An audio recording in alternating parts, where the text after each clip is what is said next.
Nanginginig ang buong katawan ni Ana. Ang maliliit niyang mga kamay ay naninigas, ang kanyang panga ay nagtiim, at ang mga mata niya'y nakatingala sa kawalan. Isang mahinang tunog ang lumalabas sa kanyang lalamunan. Isang tunog na parang punyal na paulit-ulit na itinarak sa puso ni Maricel. Ana, anak, sigaw niya. Ang boses ay basag sa takot. Niyakap niya ang nagkukumbulsyon na katawan ng anak. Nararamdaman ang init na nagmumula rito. Lagnat. Isang nagngangalit na lagnat. Sa isang iglap, gumuho ang maliit at tahimik na mundong pilit niyang binubuo sa loob ng tondo. Ang tanging naririnig niya ay ang kabog ng sariling dibdib at ang mga pabulong na dasal na hindi niya alam kung saan nanggagaling. Diyos ko, wag po ang anak ko. Dali-dali niyang binalot ng kumot si Ana. Kailangan niya ng pera. Pera para sa gamot, pera para sa doktor, pera para sa tricycle. Ang isip niya ay lumipad sa ATM card na nakatago sa luma niyang pitaka. Ang joint account nila ni Eduardo. Ang account na laging laman ng mga pangako. Huwag kang mag-alala, Sel. Nag-iipon ako para sa future natin. Laging sabi ni Eduardo. Sa sandaling iyon, kumapit si Maricel sa pangakong iyon. Iyon na lang ang natitira sa kanya. Maingat niyang inihiga si Ana sa kanilang banig. Hinalikan ang nag-aapoy nitong noo at kinuha ang payong na may butas-butas. Tumakbo siya palabas, sinalubong ang malamig na hampas ng ulan at putik ng makitid na eskinita. Takbo, Maricel. Bawat hakbang ay isang dasal. Humahangos siyang huminto sa harap ng nag-iisang ATM sa kanilang kanto. Nanginginig ang kamay na isinuksok ang card. Nag-antay. Ang bawat segundo ay parang isang oras. Please, please, please. Lumabas ang mga salita sa screen. Insufficient funds balance. 0.0. Pape. Nanigas si Maricel sa kanyang kinatatayuan. Parang binuhusan ng nagyayelong tubig ang buo niyang katawan. Mali yata. Baka nagkamali lang ang makina. Inulit niya. Insufficient funds. Balance. 0.00 PHP. Paulit-ulit niyang binasa ang mga salitang iyon hanggang sa manlabo ang kanyang paningin. 0. Walang laman. Paanong nangyari? Nitong nakaraang linggo lang ay nagdeposito siya ng lahat ng kinita niya sa paglalabad. At si Eduardo, may sahod dapat siya kahapon. Biglang sumagi sa isip niya ang huling pag-uusap nila kaninang umaga. Nagpaalam si Eduardo na may pupuntahang mahalagang business meeting. Isang malaking investment daw ang sabi niya. Ang mag-aahon sa kanila sa hirap. Magtiwala ka lang sa akin, Sel, sabi nito, sabay halik sa kanyang noo. Ang halik na yon ay parang lason na gumapang sa kanyang alaala. Sinubukan niyang tawagan ng cellphone ni Eduardo. 1 beses, 2, 3, walang sumasagot. Sa ika-4 na subok, isang malamig na boses ng babae ang kanyang narinig. The number you have dialed is either unattended or out of coverage area. Isang pakiramdam na mas masahol pa sa takot ang nagsimulang kumalat sa kanyang dibdib. Isang malamig at matalim na pagdududa, pero walang oras para doon. Kailangan ni Ana ng gamot. Nilunok ni Maricel ang lahat ng kanyang pride. Naglakad siya patungo sa bahay ni Aling Nita. Ang kapitbahay nilang may maliit na sari-sari store at may pinakamatalim na dila sa kanilang lugar. Kumatok siya. Nang buksan ni Aling Nita ang pinto, tiningnan siya nito mula ulo hanggang paa. O Maricel, anong kailangan mo't basang-basa ka sa ulan? Napayuko si Maricel, hindi makatingin ng diretso. Aling Nita, baka po pwedeng makahiram muna ng pera? Pambili lang po ng gamot. Nagkukumbulsyon po si Ana sa lagnat. Tinaasan siya ng kilay ni Aling Nita. Nako, nasaan ba si Eduardo? Di ba't may trabaho yon? Wala po siya, may pinuntahan lang. Pabulong niyang sagot. Naglabas ng pera si Aling Nita mula sa kanyang bulsa pero hindi ito iniabot agad. O sige, pero siguraduhin mong mababalik agad ha? Alam mo na, mahirap ang buhay ngayon. Opo, opo. Babayaran ko po kayo agad. Maraming salamat po. Habang naglalakad siya pabalik, hawak ang lukot-lukot na pera. Mas mabigat ang kanyang pakiramdam kaysa kanina. Ang awa sa mga mata ni Aling Nita ay parang sampal. Ang bawat patak ng ulan ay parang pangungutya. Nang makabalik siya sa bahay, agad niyang pinunasan at pinainom ng gamot si Ana. Unti-unting bumaba ang lagnat. Unti-unting kumalma ang paghinga nito. Nakahinga ng maluwag si Maricel, ngunit ang bigat sa kanyang dibdib ay hindi nawala. Naupo siya sa isang sulok ng kanilang maliit na silid. Sa dilim, ang tanging liwanag ay nagmumula sa siwang ng bintana. Tinitigan niya ang kanyang cellphone, umaasa. Nag-aantay sa isang tawag o text mula kay Eduardo. Isang paliwanag. Kahit ano. Pero wala. Ang cellphone ay nanatiling tahimik at madilim hanggang sa bigla itong umilaw. Isang text message mula sa isang numerong hindi niya kilala. Nanginginig ang mga daliri niyang binuksan yon. 2 maikling pangungusap lang ang laman. 2 pangungusap na nagpatigil sa pagtibok ng kanyang puso. Asan na ang asawa mo? May utang siya sa amin. Parang lumulutang ang isip ni Maricel.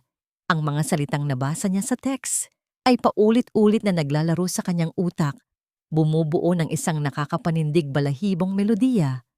May upumang utang siya sa amin. Sino? Anong utang? Hindi pa man siya nakakabawi sa pagkabigla. May malakas na kalabog sa kanilang pinto. Sunod-sunod, parang gustong sirain ang buong bahay. Natauhan siya. Kinakabahan, tumayo si Maricel. Sinubukan niyang silipin mula sa siwang ng bintana. 2 lalaki ang nakatayo sa labas. Nakaitim na shirt, may mga tattoo sa braso at may matatalim na tingin. Hindi mga ordinaryong kolektor ng utang. Mas masahol pa. Nagising si Ana at si Miguel sa ingay.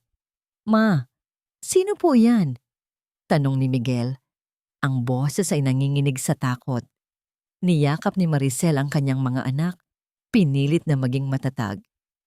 Wala yan, anak. Baka nagkamali lang ng bahay. Pero hindi siya nakakumbinsi.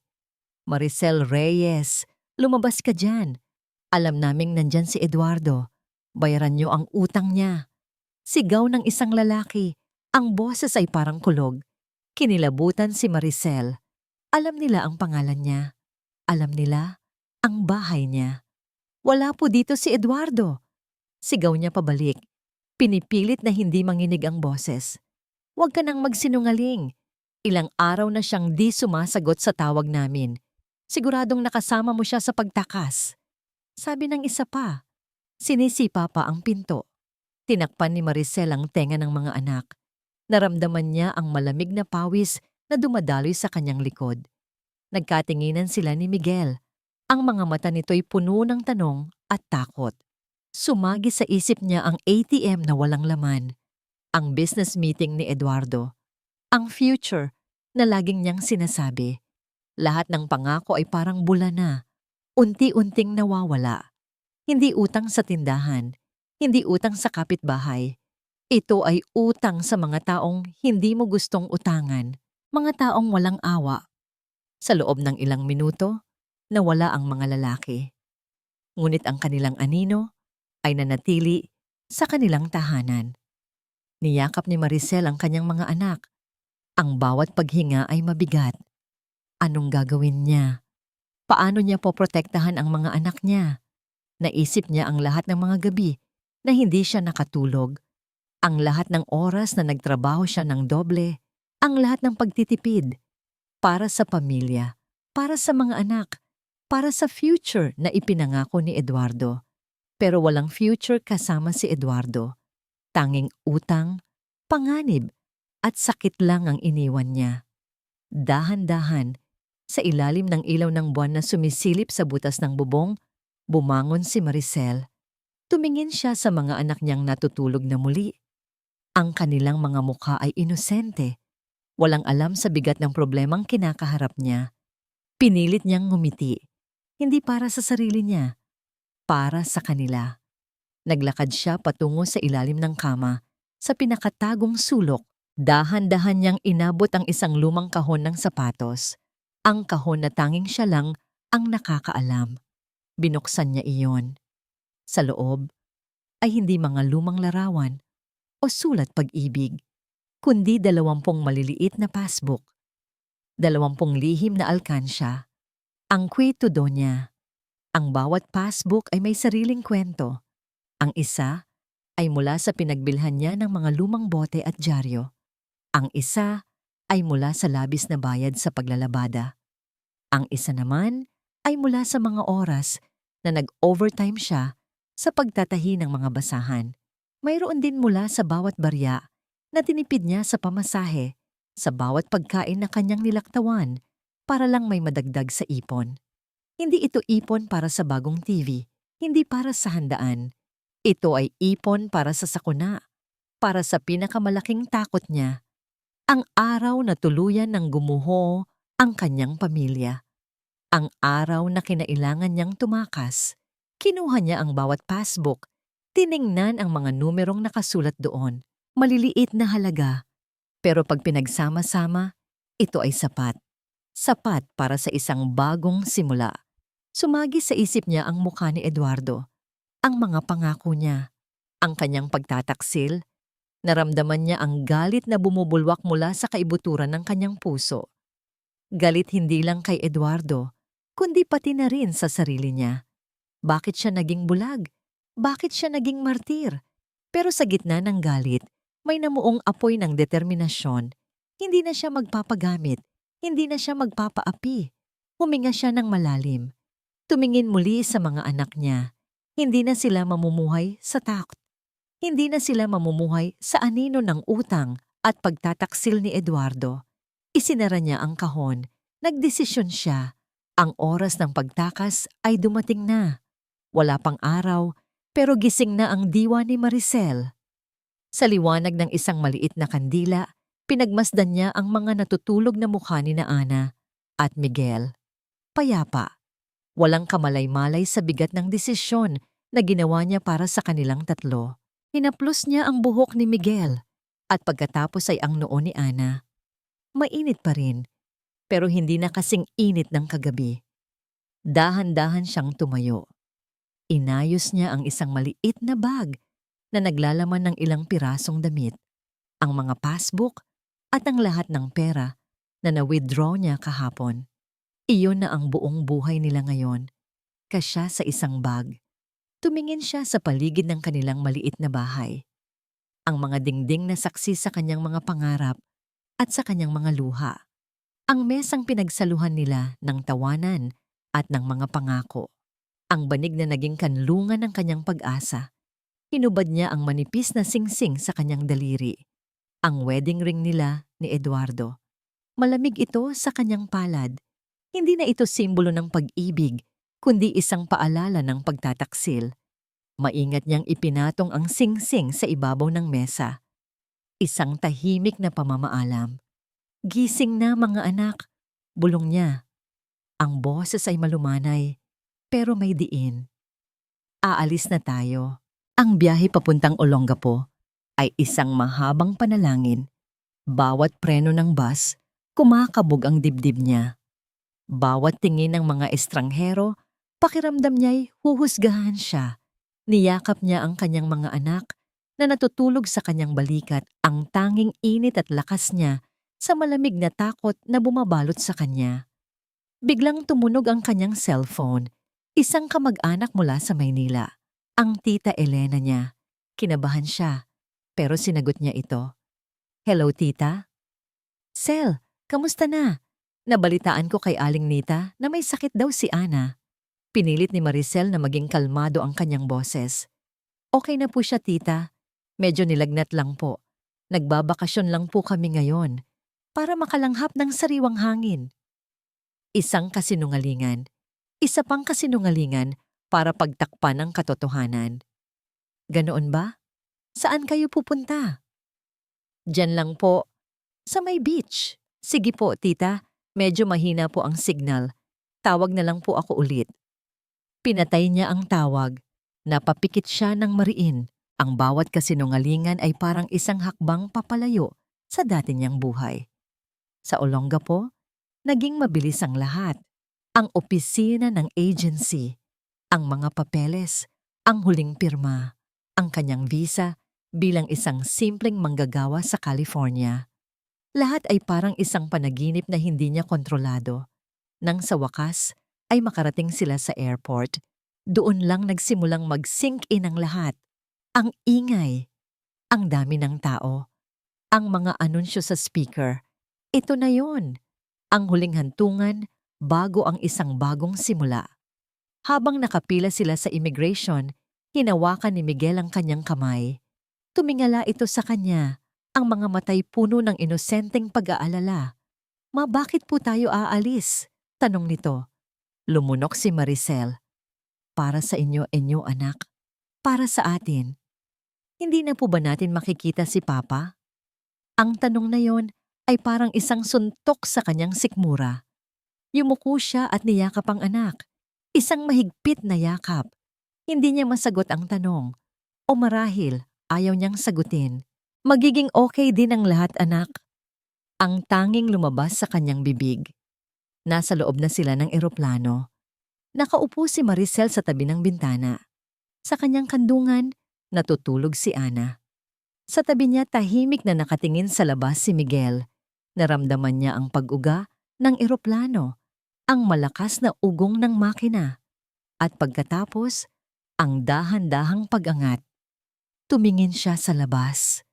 Ang mga ilaw ng Pilipinas ay unti-unting lumiliit, nagiging parang mga bituin na nakakalat sa madilim na lupa. Ang kanyang bayan, ang kanyang tahanan, ang kanyang nakaraan, lahat ay unti-unting lumalayo. Napapikit si Maricel. Isang butil ng luha ang pumatak mula sa kanyang mga mata, gumulong sa kanyang pisngi. Hindi luha ng pagsisisi, kundi luha ng pamamaalam. Isang kabanata ng kanyang buhay, ang tuluyan ng nagsara. Ang susunod na kabanata, isang blangkong papel na naghihintay na sulatan. Puno ng takot, ngunit may kaunting sinag ng pag-asa. Ang California ay hindi amoy dagat o sariwang hangin. Amoy aceton. Iyon ang unang natutunan ni Maricel. Isang matapang at nakakahilong amoy na kumakapit sa kanyang buhok, sa kanyang damit, at sa ilalim ng kanyang mga kuko. Sa unang linggo niya sa Golden Hands Nail Salon, pakiramdam niya ay nalulunod siya sa amoy na yon. Ang salon ay isang maliit na mundo. Maingay, abala, at puno ng mga mukhang hindi niya kilala. May mga Pilipino, may mga Vietnamese. Ang kanilang mga salita ay naghahalo sa hangin, isang lengguwaheng hindi niya lubos na maintindihan. 12 oras, araw-araw. Nakaupo siya sa isang maliit na upuan, nakayuko, hawak ang mga kamay at paa ng mga estranghero. Ang kanyang likod ay laging masakit, ang kanyang mga daliri ay laging manhid. At nariyan, si Mrs. Rosa de la Torre, ang may-ari ng salon. Isang babaeng may matigas na muka at matalas na mata. Hindi siya ngumingiti. Bihira siyang magsalita. Pero kapag nagsalita siya, bawat salita ay parang isang matulis na karayom. Isang hapon, habang nilalagyan ni Maricel ng nail polish ang isang customer, nanginginig pa rin ang kanyang kamay. Bahagya itong lumagpas sa kuko. Hindi ganyan. Isang malamig na boses ang narinig niya mula sa kanyang likuran. Si Mrs. Rosa. Kinuha nito ang maliit na brush mula sa kanyang kamay. Dahan-dahan, kumuha ka ng sapat na polish. Isang diretso lang. Ipinakita nito sa kanya ang tamang paraan. Professional, mabilis, perpekto. Naramdaman ni Maricel ang pag-init ng kanyang pisngi. Ang customer ay bumuntong hininga sa inis. Napayuko na lang siya, nahiya. "Sorry po, ma'am," bulong niya. Gabi-gabi, pag-uwi niya sa maliit na kwartong inuupahan niya, ang unang ginagawa niya ay ibabad ang kanyang mga kamay sa maligamgam na tubig na may asin. Tinititigan niya ang mga ito. Namumula, maga, at may mga maliliit na sugat. Hindi ito ang mga kamay na dati niyang kilala. Isang gabi, habang nakababad ang kanyang mga kamay, hindi na niya napigilan. Isang butil ng luha ang pumatak sa tubig.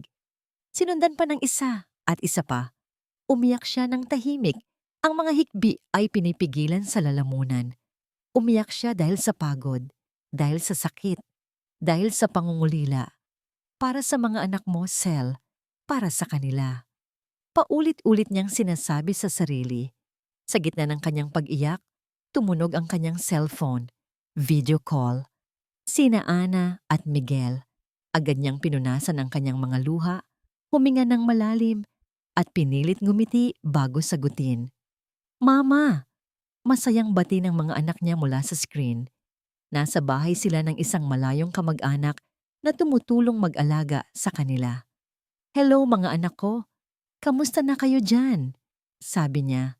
Ang boses ay pilit pinapasigla. Okay lang po ma, ikaw po. Maganda po ba dyan sa Amerika? Tanong ni Ana. Oo naman anak, maganda dito. Pagsisinungaling niya. Maraming ilaw, maraming building.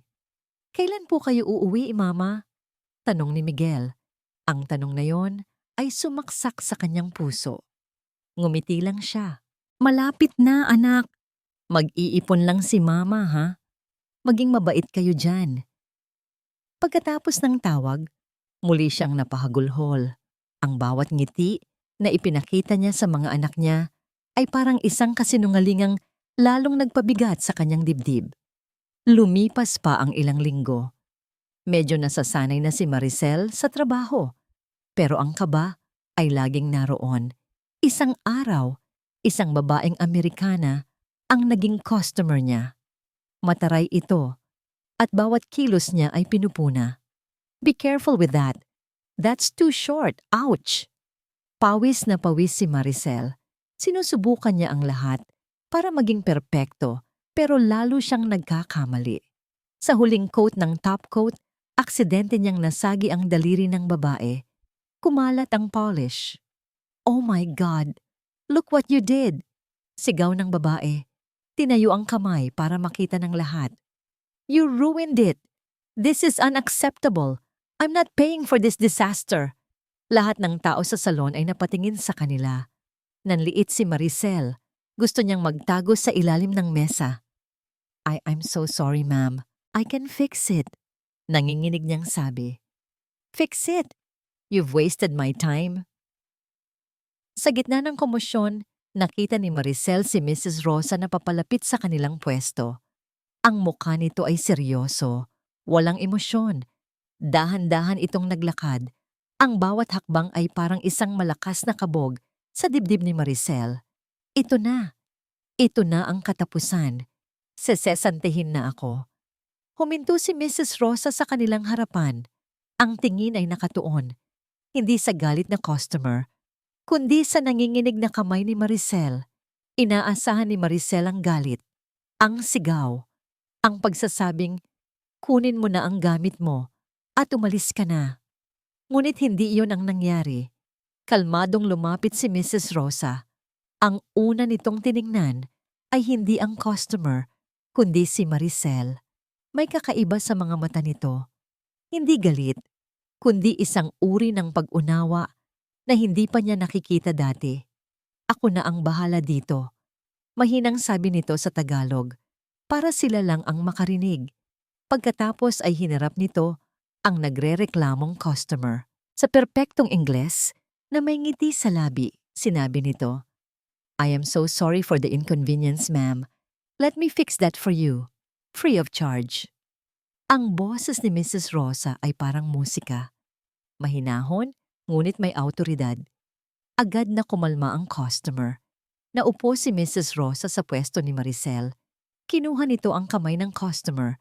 Ang kanyang mga galaw ay tiyak at mabilis. Sa loob lang ng ilang minuto, ang nasirang kuko ay naging perpekto ulit. Mas maganda pa sa pagkakagawa kanina.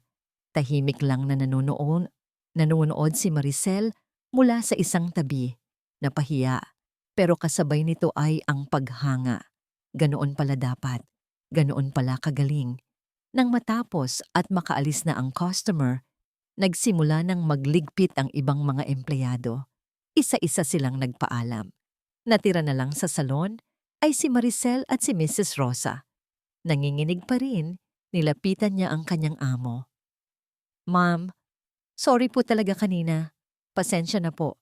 Tatanggapin ko po kung aalisin niyo na ako. Hindi sumagot si Mrs. Rosa. Nagpatuloy lang ito sa pag-aayos ng mga bote ng nail polish. Akala ni Maricel ay hindi siya narinig. Hanggang sa lumingon ito at may iniabot sa kanya isang plastic container ng pagkain. Kumain ka muna, sabi nito. Nagulat si Maricel. Po? Hindi ka pa nagla-lunch kanina. Nakita ko, sabi ni Mrs. Rosa at bumalik sa ginagawa. Nangingilid ang luha, kinuha ni Maricel ang lalagyan. Mainit pa. Amoy sinigang, amoy bahay. Ang simpleng gesture na yon ay mas tumagos pa sa kanyang puso kaysa sa anumang salita. Naupo sila sa katahimikan. Si Maricel ay kumakain habang si Mrs. Rosa ay nagpupunas ng mesa. Bakit ka napadpad dito sa Amerika, Maricel? Basag ni Mrs. Rosa sa katahimikan. Hindi alam ni Maricel kung ano ang isasagot. Para po sa mga anak ko. Para mabigyan sila ng magandang kinabukasan. Tumango si Mrs. Rosa na parang alam na niya ang sagot.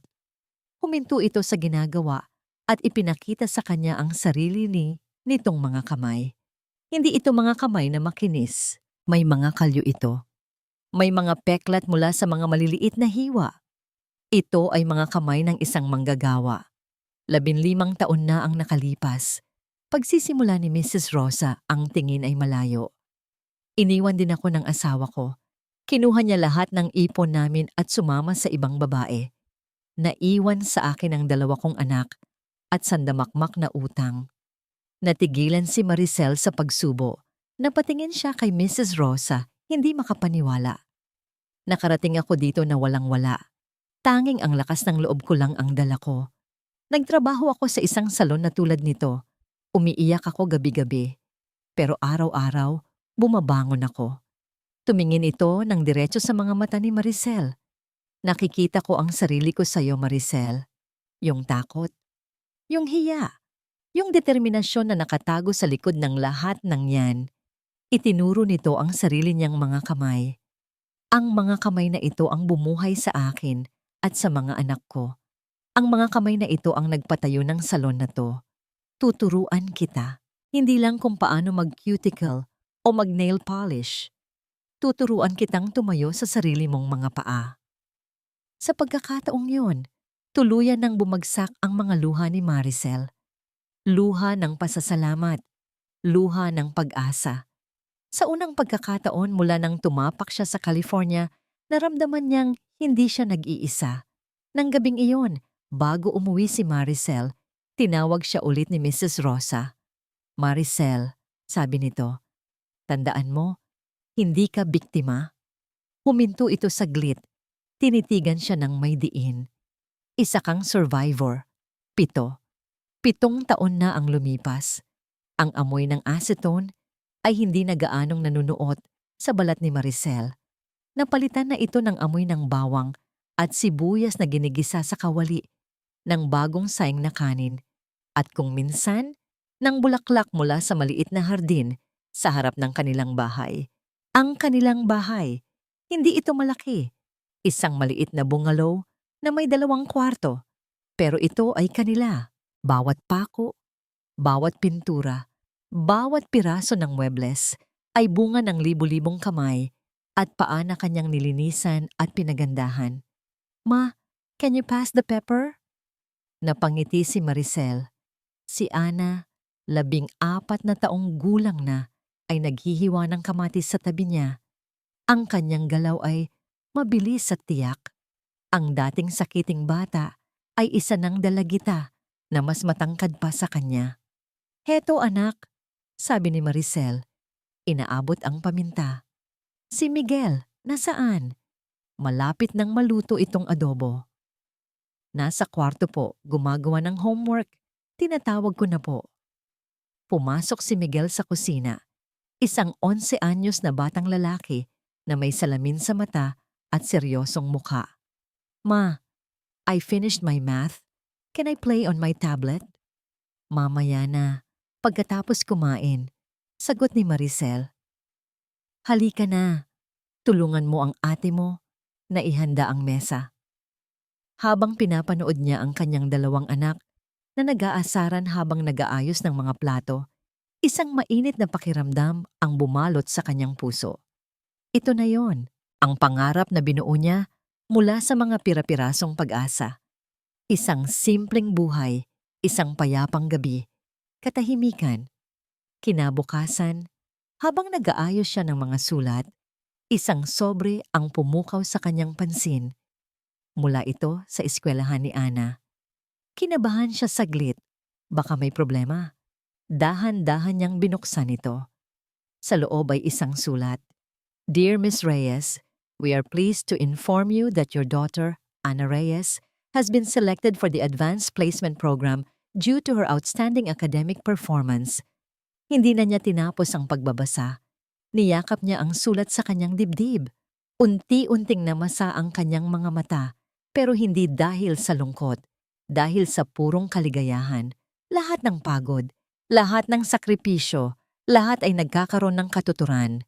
Nang gabing iyon, pagkatapos maghapunan at matulog na ang mga bata, naupo si Maricel sa maliit na upuan sa kanilang porch. Malamig ang hangin ng California, pero hindi nito napalamig ang init sa kanyang dibdib. Tumingala siya sa langit na puno ng bituin. Naalala niya ang tondo, ang masikip na eskinita, ang takot, ang walang laman na ATM. Parang isang eksena mula sa ibang buhay. Tiningnan niya ang kanyang mga kamay. Hindi na ito nanginginig. Sanay na ang mga ito sa trabaho. Matatag, malakas, katulad niya. Sa wakas, naramdaman niya ang kapayapaan.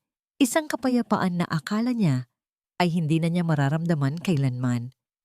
At sa gitna ng perpektong katahimikan na yon, biglang tumunog ang kanyang cellphone.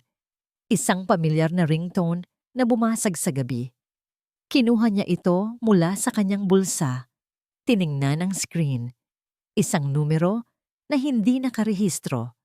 Pero ang nasa ilalim nito ang nagpatigil sa kanyang paghinga. Philippines, parang isang malakas na kulog ang dumagundong sa kanyang dibdib. Ang lahat ng kapayapaan na naramdaman niya kanina ay biglang naglaho, napalitan ng isang pamilyar na kaba. Sino iya? Paano? Nagring ito ng nagring. Gusto niyang i-decline. Gusto niyang itapon ang cellphone. Gusto niyang bumalik sa payapang sandali kanina. Pero ang kanyang mga daliri ay parang may sariling isip. Nanginginig. Pinindot niya ang answer button. Dahan-dahan niyang itinapat ang cellphone sa kanyang tainga.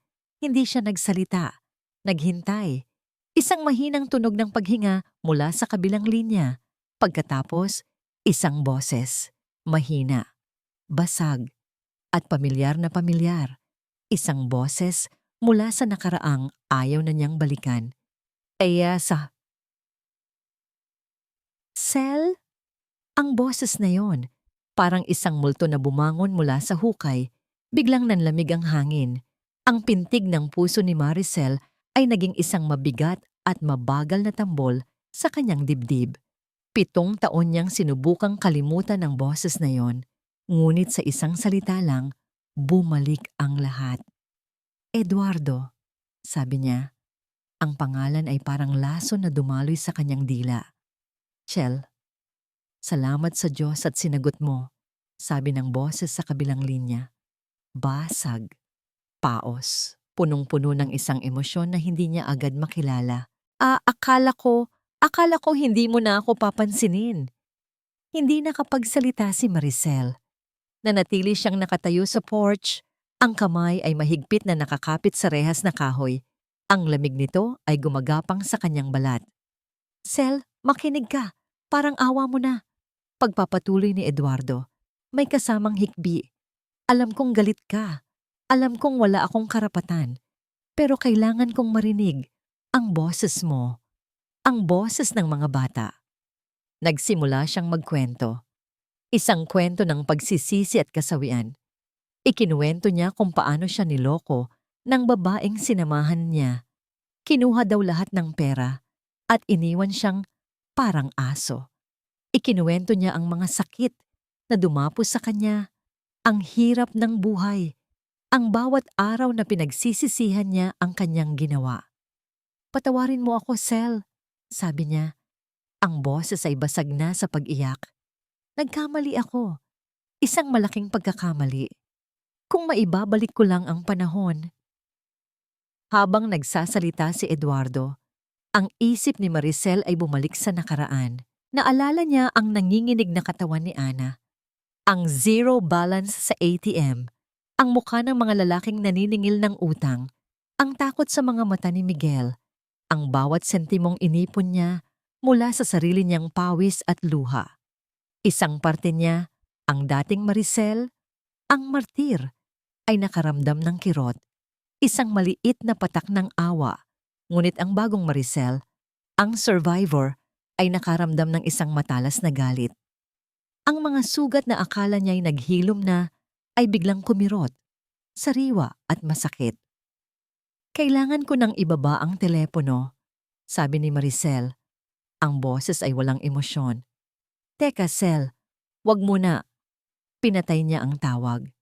Napaupo siya sa sahig ng porch, ang likod ay nakasandal sa pader. Nanginginig ang kanyang buong katawan. Parang isang bagyo ang dumaan sa kanyang tahimik na mundo. Kinabukasan sa salon wala siya sa sarili. Ilang beses siyang napagalitan ni Mrs. Rosa dahil lumalagpas ang kanyang paglalagay ng polish. "Anong problema, Maricel?" Tanong nito habang sabay silang nagla-lunch. "Kanina ka pa tulala." Nag-atubili si Maricel, pero alam niyang si Mrs. Rosa lang ang makakaintindi. Tumawag po siya. Hindi na niya kailangang sabihin kung sino. Nakita niya ang pagbabago sa mukha ni Mrs. Rosa. Ang malambot nitong ekspresyon ay biglang tumigas. Anong sabi niya? Humingi po ng tawad. Naghihirap na daw po siya. May sakit. Tinitigan siya ni Mrs. Rosa ng diretso sa mata. "At ikaw? Anong nararamdaman mo?" "Hindi ko po alam." Aminado ni Maricel. "Nagalit po ako. Pero naawa rin po ako." Tumango si Mrs. Rosa na parang alam na alam ang sinasabi niya. Humigop ito ng sabaw bago muling nagsalita. Ang boses ay seryoso. "Maricel, makinig ka sa akin. Mag-ingat ka sa awa. Minsan lason yan. Ginagamit yan ng mga taong manloloko para makuha ulit ang loob mo, para makapasok ulit sila sa buhay mo at sirain ito." Tumagos sa puso ni Maricel ang mga salitang yon. Lason. Nang gabing iyon, habang naghahanda siya ng hapunan, muling nag-vibrate ang kanyang cellphone. Isang mensahe mula sa numero ni Eduardo. Ayaw niya sanang buksan, pero may nag-udyok sa kanya. Pagbukas niya, isang litrato ang bumungad sa kanya. Isang lalaking payat na payat. Lubog ang mga mata. Maputla ang balat. Nakaupo sa isang lumang wheelchair. Ang isang binti ay mas maliit kaysa sa isa. Halos hindi na niya makilala. Sa ilalim ng litrato, may isang maikling mensahe. "Ito na ako ngayon, Sel. Patawarin mo ako." Isang maruming kwarto. Ang amoy ng alikabok at gamot ay naghahalo sa hangin. Ang tanging liwanag ay nagmumula sa isang bumbilyang aandap-andap, sapat lang para makita ang mga anino ng daga na nagtatakbuhan sa mga sulok. Dito nakatira si Eduardo. Nakatitig siya sa cellphone na nasa kanyang kandungan. Ang screen ay basag sa ilang parte. Hinihintay niya ang reply ni Maricel. Ilang minuto na ang lumipas mula nang ipadala niya ang litrato. Ang litrato na nagpapakita ng kanyang kalunos-lunos na kalagayan. Walang reply. Isang malakas na ubo ang kumawala mula sa kanyang dibdib. Isang tuyo at masakit na ubo na nagpanginig sa kanyang payat na katawan. Sinubukan niyang abutin ang isang baso ng tubig sa maliit na mesa sa tabi ng kanyang wheelchair, pero naabot lang niya ang hangin. Nahulog ang baso, lumikha ng malakas na ingay. Napamura siya. "Peste!" Sinubukan niyang gumalaw, pero ang kanyang mga binti ay hindi sumusunod. Ang kaliwang binti, manhid at walang buhay mula pa noong aksidente sa construction site. Ang kanan, nanghihina sa bawat araw na lumilipas. Isang pamilyar na tunog ng notification mula sa kanyang cellphone ang nagpabalik sa kanyang atensyon. Hindi ito galing kay Maricel, isang mensahe sa Facebook Messenger mula sa isang pangalan na kinasusuklaman niya. Lorena, ang babaeng sinamahan niya. Ang babaeng nangako sa kanya ng langit pero impyerno ang ibinigay. Ang mensahe ay maikli at walang emosyon. Nasaan na ang pera ko? Akala mo ba nakalimutan ko na? Nagtiim ang bagang ni Eduardo. Nanginginig ang kanyang mga daliri habang nagtatype ng sagot. Wala pa. Bigyan mo pa ako ng panahon. Ang reply ay mabilis. Panahon? Ilang linggo na kitang binibigyan ng panahon, Eduardo? Isa pang linggo. Pag wala pa, ite-text ko na ang mga kaibigan nating pinagkakautangan mo. Sigurado akong matutuwa silang malaman kung saang lungga ka nagtatago. Isang malamig na takot ang gumapang sa likod ni Eduardo. Naalala niya ang mukha ng mga lalaking inutangan niya, ang kanilang mga banta, ang kanilang kakayahang manakit. Napatingin siya sa paligid ng kanyang miserableng kwarto. Ito na ang resulta ng lahat ng kanyang mga desisyon.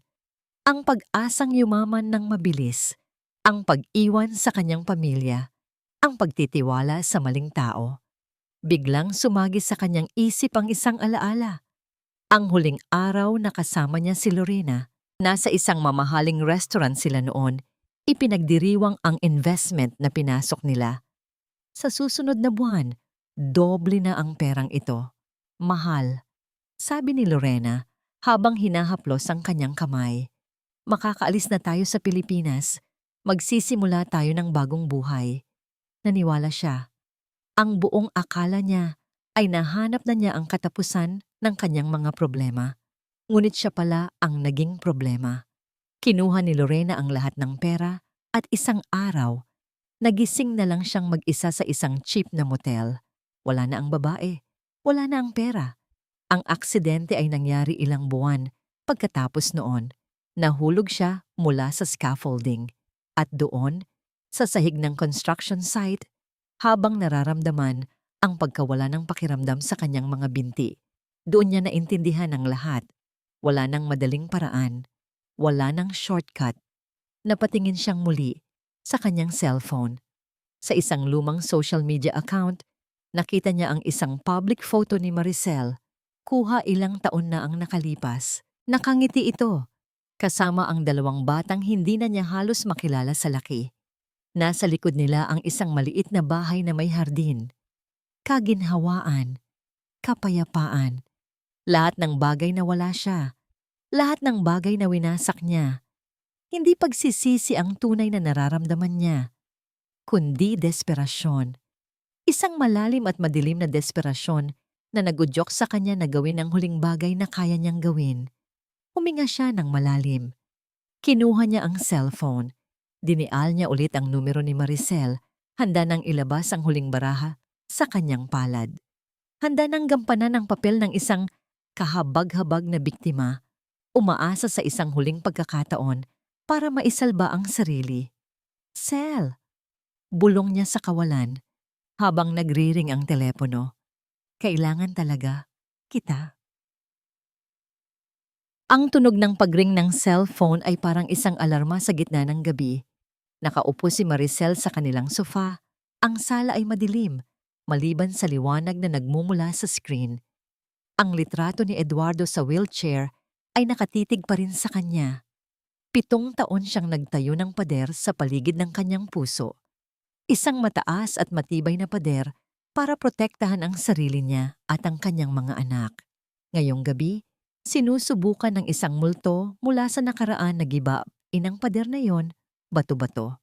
Muli, sinagot niya ang tawag.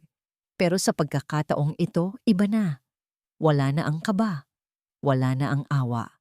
Ang naroon ay isang malamig at matatag na kalma. Eduardo, sabi niya, ang boses ay patag. Chel, buti sinagot mo. Halatang gulat ang boses sa kabilang linya. Nakita mo ba ang pinadala ko? Yan. Yan ang buhay ko ngayon. Nagdudusa ako, Sel, araw-araw. Hindi sumagot si Maricel. Hinayaan niya lang itong magsalita. Tulungan mo ako, Sel. Parang awa mo na. Kahit kaunti lang. Panggamot lang. Pang-upa. Nangangako ako, babayaran kita. Lahat-lahat. Ang mga salitang babayaran kita ay parang isang mapait na biro. Napangiti si Maricel, isang nangiting hindi aabot sa kanyang mga mata. Kumusta na siya, Eduardo? Tanong niya. Ang tanong ay biglaan at matalas. Natigilan si Eduardo. Sa sino? Yung babaeng sinamahan mo. Siya ba ang nag-aalaga sa'yo ngayon? Tinutulungan ka ba niya? Narinig ni Maricel ang paglunok ni Eduardo sa kabilang linya. Wala na siya, Sel. Niloko niya ako. Iniwan niya ako. Ganoon ba? Sabi ni Maricel. Ang boses ay may bahid ng sarkasmo na kahit siya ay nagulat. Yung investment na sinasabi mo? Yung mag-aahon sa atin sa hirap?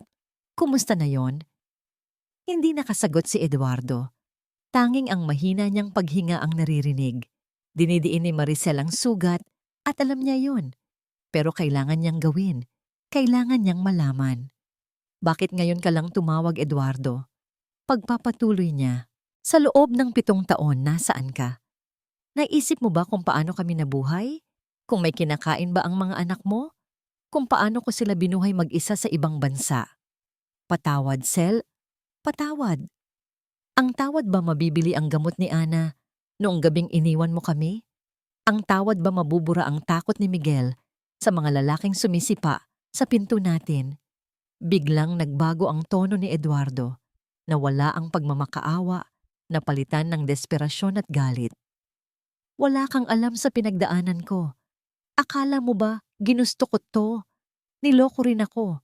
Tinakbuhan. At sa gitna ng kanyang pagsabog, isang pangungusap ang kanyang nabitawan. Isang pangungusap na hindi niya sinasadya. Wala na. Pinipilit niya akong bayaran siya, kundi isusumbong niya ako sa mga pinagkakautangan ko. Pagkasabi niya noon, bigla siyang natahimik. Alam niyang nagkamali siya. Isang malaking pagkakamali. Ang katahimikan sa linya ay nakakabingi. Para kay Maricel, ang isang pangungusap na yon ay parang isang malakas na kidlat na nagbigay liwanag sa lahat. Hindi ito tungkol sa pagsisisi, hindi ito tungkol sa pangungulila, hindi ito tungkol sa pamilya. Ito ay tungkol sa takot, tungkol sa pera, tungkol sa pagsalba sa sarili. Ang lalaking kausap niya ay hindi ang asawang humihingi ng tawad. Ito ay ang parehong duwag na lalaki na tumakbo 7 taon na. Ang nakalipas, naghahanap na naman ng madaling paraan para makatakas. Ang huling hibla ng awa sa puso ni Maricel ay naputol. Ang pader na itinayo niya ay hindi nagiba. Sa halip, lalo pa itong tumibay at tumaas. Natawa siya. Isang mahinang tawa na puno ng pait at kalinawan. So yun pala, sabi niya sa sarili. Sapat lang para marinig niya. Sa kabilang linya, narinig ni Eduardo ang tawang iyon at kinilabutan siya. Sel? Sel, anong ibig mong sabihin? Tanong niya.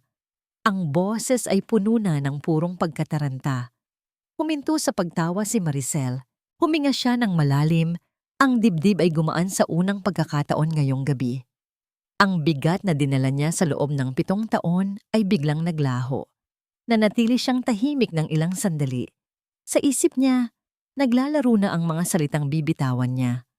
Ang mga huling salita. Sa wakas, nagsalita siya. Ang boses ay kalmado na parang isang tahimik na dagat. Pagkatapos ng bagyo. Eduardo, may sasabihin ako sa'yo. Narinig ni Maricel ang pagkataranta sa boses ni Eduardo sa kabilang linya. Ano yon, Sel? Anong sasabihin mo? Tulungan mo ako. Parang awa mo na. Isang mahabang katahimikan ang namagitan sa kanila. Sa isip ni Maricel, Nakita niya ang lahat ng bersyon ng kanyang sarili. Ang dalagang puno ng pangarap, ang asawang martir, ang inang tumatakbo sa takot, ang manggagawang pagod na pagod, at ang babaeng nakatayo ngayon sa kanyang sariling mga paa. Huminga siya ng malalim. Pinapatawad kita, Eduardo. Isang saglit na katahimikan. Pagkatapos ay isang boses na puno ng pag-asa. Di talaga, Sel? Salamat. Salamat. Alam ko. Teka, putol ni Maricel. Ang boses ay matatag at hindi nag-aalinlangan. Hindi mo pa ako tapos. Pinapatawad kita. Ulit niya. Pero hindi para sa'yo, kundi para sa akin. Naramdaman niya ang bawat salitang lumalabas sa kanyang bibig. Bawat isa ay may bigat at katotohanan. Pinapatawad kita para hindi na kita kailangang dalhin pa sa puso ko. Pinapatawad kita para sa galit, sa sakit, sa mga gabing umiyak ako ng mag-isa. Pinapatawad kita para sa bawat kasinungalingan at sa bawat pangako mong napako. Ang bawat salita ay isang kadena na kanyang pinuputol. Pinapatawad kita, Eduardo, para tuluyan na akong makalaya. Sel, wag! Anong ibig mong sabihin? Sel, hindi na niya pinatapos. Dahan-dahan, pinindot niya ang pulang end call button sa screen. Pagkatapos, walang pag-aalinlangan, pinindot niya ang block this number. Tapos na. Ibinaba niya ang cellphone sa mesa at sa katahimikan ng kanyang sala, sa ilalim ng malamlam na ilaw, nagsimulang tumulo ang kanyang mga luha. Ngunit hindi ito luha ng pighati, ito ay luha ng paglaya.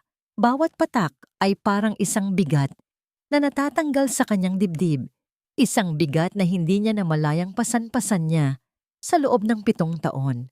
Naramdaman niya ang isang kamay sa kanyang balikat. Paglingon niya, nakita niya si Ana, ang kanyang dalagita. Ang mga mata nito'y puno ng pag-unawa. Ma, are you okay? Mahinang tanong nito. Tumango si Maricel, hindi makapagsalita. Dumating din si Miguel at umupo sa kabilang tabi niya. Niyakap siya ng kanyang 2 anak. Isang mahigpit na yakap na nagsasabing, "Nandito kami." "We're here, Ma," bulong ni Ana. "We're okay." Niyakap niya sila pabalik, isiniksik ang muka sa kanilang mga balikat. Ito ang kanyang pamilya. Ito ang kanyang lakas. Kinabukasan, araw ng Sabado. Walang pasok. Walang trabaho. "Ma, saan po tayo pupunta?" tanong ni Miguel. "Mamasyal tayo," sagot ni Maricel. Isang tunay na ngiti ang nakaguhit sa kanyang mga labi.